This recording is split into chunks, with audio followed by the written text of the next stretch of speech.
Hello, and welcome, friends. I've got 3 ways it's your fault you're not making more money buying sports cards. Number 3, not returning cards. When you get a card in the mail and it's not in the advertised condition, and again, this is obviously a judgment call. I think some people do it too much, some people do it too little. You got people who are just, return every single card, and then you have people who are afraid to return cards. They don't like confrontation. Don't fear. It's okay. At the end of the day, balance is required in this scenario. I got 2 examples for you. One, I just recently bought a Larry Bird 1981, and it looked like it was in really fresh shape, and they said, see pitch for conditions. They were like, really nice type shit. Check it out. See pictures for conditions. So I went, looked at the pictures, and when I got the card in the mail, and I paid more than I normally do, I paid almost $60 for it, just specifically to get it graded.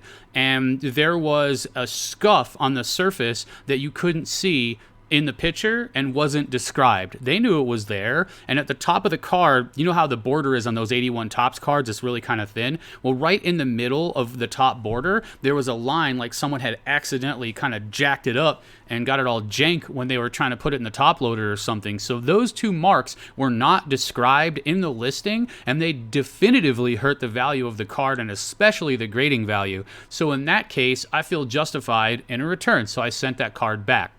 Because at the end of the day, you want to make sure that you're getting cards as described. And, you don't have to, again, you don't want to do this every time. You don't want to do it on like a $5 card. Just let it ride. I mean, pick and choose your battles. But if you actually have a good card, my other example is Julius Erving 1972 Topps rookie card. I got that, and it had a small stain on it, but everything else was quite sharp. The centering was nearly PSA. It was PSA 10 worthy. And when I got the card, right near the stain, there was a bunch of scuffing on the surface that you couldn't see in the picture, and it wasn't described. But clearly, you would know that was there, and that's something that you should mention. So that is a card that I didn't end up sending back, but initially I had paid $700 for it, and I did get a $150 discount by talking to the seller. That's another thing. I'm not a guy that's always fishing for partial refunds. I don't have a lot of people fishing for partial refunds for me. I don't really play that game. Mostly it's just a send it back or not scenario. Now, if there's 1 or 2 cases, here and there, yeah, we might do a partial refund. But for the most part, no, because I try to accurately describe the cards that I've got. You'll see the picture, you'll see a high-res scan, whatever it is, the information will be there. So, make your judgment call. Another thing is a guy, he asked in the comments, should he return or should he not pay for a lot that he won of Kawhi Leonard cards? Hey, what's up, man, if you're out there? And my thoughts on that are simply this. If you bought the cards and then the market goes down and you haven't paid for them yet, you still committed to buy those cards. It's no one's fault that the market went down. The seller didn't have anything to do with it. It's not your fault. That's just life. So I would just eat the loss and keep on going. Try to make it back. Try to make some good trades, whatever. Whatever I could do to accrue value from the situation. Now, I'll say this, if you find yourself always or consistently buying cards that then go down in value, or you're having trouble making a profit on them, then that is with your thought process, and that is something that you need to get better at, either the research part or the price point part, like you're paying too much for cards, like you're getting them somewhere in the middle or the top end, and then it just kind of levels out, so you're not able to make a profit after fees and shipping and all that kind of stuff. So there's a lot that goes into it. It's definitely pretty complex, but at the end of the day, your responsibility, your decisions, and I wouldn't really be looking to hurt a seller because the market moved and I just happen to be on the wrong side of it that time. Are you going to send them back cards when they go 7 times X? Like, I paid $1 for this, and now it's worth like $40. That card 40X. You're going to send it back to them? Do they message you, hey, man, that shit went up 40 times, Len. Need it back, man. Send it back. That's that reverse return. I don't think so. It's not really a thing. So, yes, returning cards is a thing that you need to be doing at some frequency, but, use good judgment and don't try to penalize somebody else for something that's out of everyone's control. If it's a damage on the card that they didn't note, then that is within their control. Maybe they missed it, but most likely they just thought that it wouldn't matter, hope to slide it by you, whatever else. I mean, that's just, it's too sensitive. It's not going to work. That brings me to the next point, number 2, not getting your cards graded. Yes, it takes a while. It's an investment of time and money, but you don't have to put the money up front. They don't actually charge you until the cards are graded and are being sent back to you. And it's cyclical in a sense that if you send a batch off every month, you'll start getting them back, a couple times a month or once or twice a month, whatever it is.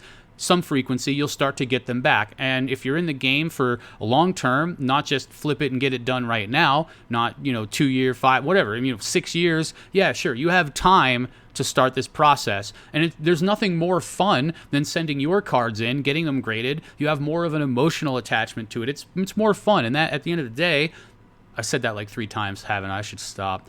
It's a lot of fun, and that is important as well. For instance, take this LeBron James PSA 9, right? 2003 Topps rookie. This card's going to blow up, by the way. The watchers on this are going up. Everybody's looking for LeBron to win the championship. So if you've got LeBron cards and you're looking for that mid to top end price, right now is a good time to hold until he wins that championship and try to capture that little burst of excitement right there.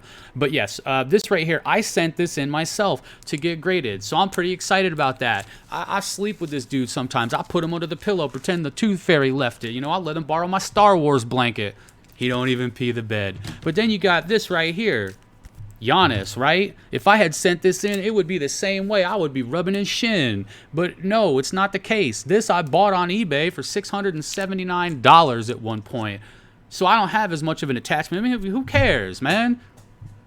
I don't care. I didn't send that card in.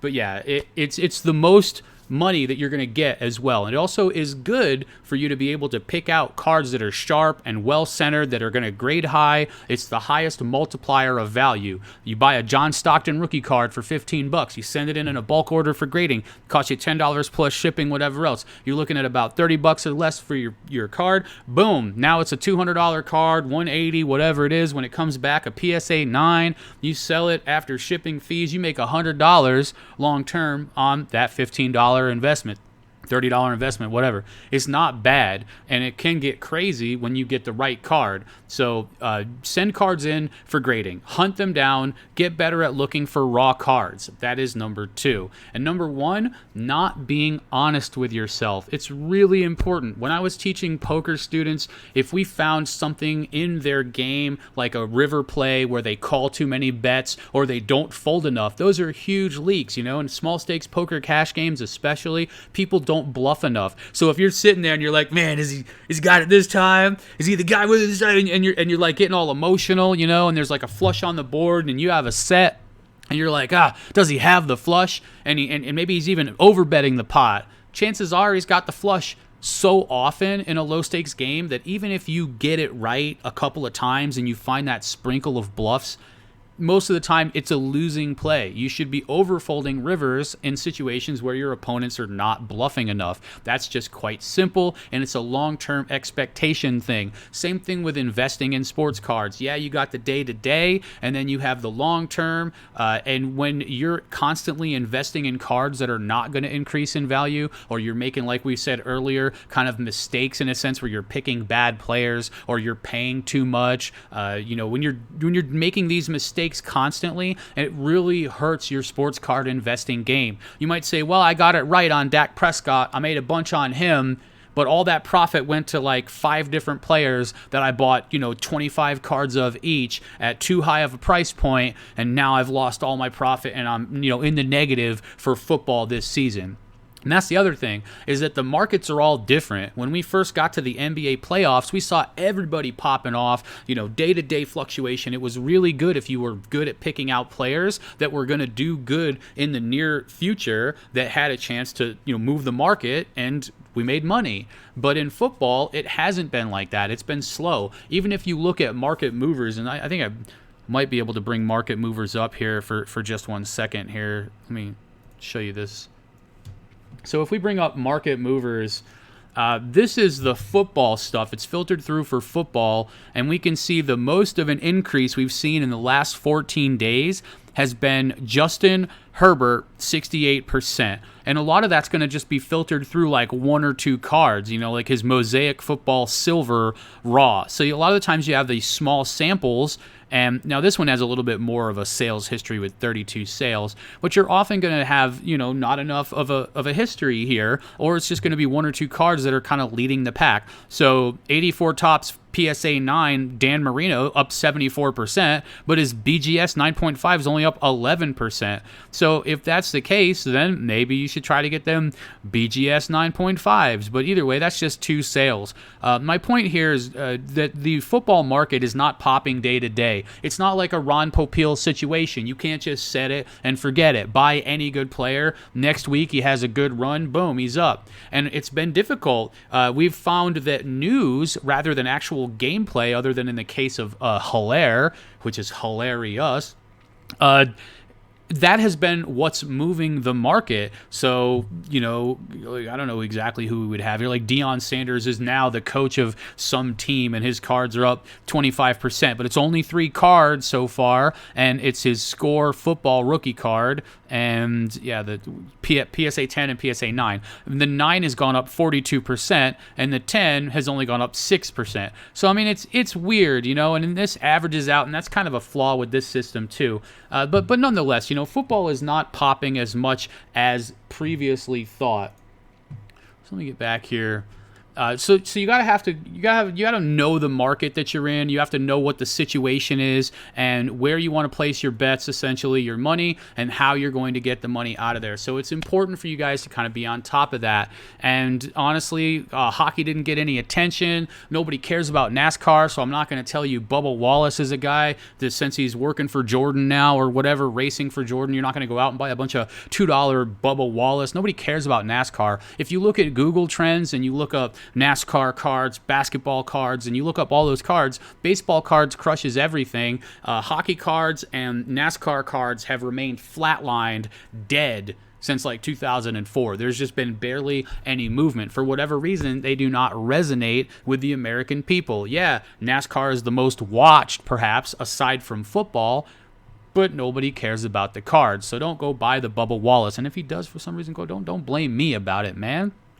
Don't blame me. So what did we touch on? Yeah, not returning cards. Make sure you're returning some cards. Make sure that you're getting your cards graded. It's a good process. It's fun. It's the way you can make the most money. It's an investment in time, but it's important. And number one, be honest with yourself about your decisions, because it's at no one's fault but your own. So that is the main deal. And as an aside here, guys, what is all this about Ty Lawson? Are we really calling women's body parts cake now? I mean, you know where that originated from, right? It was Tom Petty in that video, "Don't Come Around Here No More," and they were eating her cake body up or whatever. And I'll tell you what, Ty Lawson got the same treatment. "Don't come around here no more." Yeah, I think that's probably it. I had a whole shtick that I was gonna do with a dummy.